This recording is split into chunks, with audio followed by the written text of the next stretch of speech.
Hey there, money mavens. Welcome back to our channel, where we break down the latest financial hacks to make your life easier.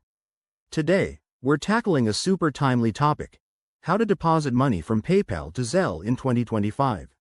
With digital payments evolving faster than ever, this step-by-step guide will help you transfer funds smoothly, whether you're splitting bills with friends or sending money to family. Let's dive right in. First things first, you need to make sure you have active accounts on both PayPal and Zelle. If you don't, head to their respective apps or websites and sign up. It's quick and free. Once that's sorted, the key is to use your bank as a bridge since PayPal and Zelle don't connect directly. Step 1. Log into your PayPal account. Go to your wallet or balance section and select the option to transfer funds to your linked bank account. Make sure your bank is already connected to PayPal. If not, add it by entering your bank details and verifying with a small test deposit. This might take a day or two, so plan ahead. Step 2. Initiate the transfer from PayPal to your bank.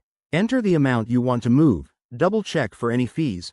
PayPal might charge a small one depending on your location, and confirm the transaction. In 2025, with faster payment systems, this could hit your bank account in minutes. Step 3. Now, switch over to your bank's app or Zelle directly. If Zelle is linked to your bank, find the Send Money option. Enter the recipient's email or phone number associated with their Zelle account, input the amount, and add a quick note if you like. Hit Send, and you're done.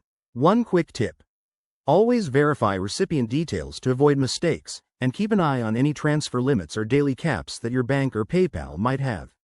By 2025, many banks are integrating these services seamlessly, so this process should be even quicker. There you have it. Transferring from PayPal to Zelle is straightforward once you know the steps. If you found this helpful, give it a thumbs up, subscribe for more finance tips, and drop a comment below if you have questions. Stay savvy, and we'll see you in the next video. Thanks for watching.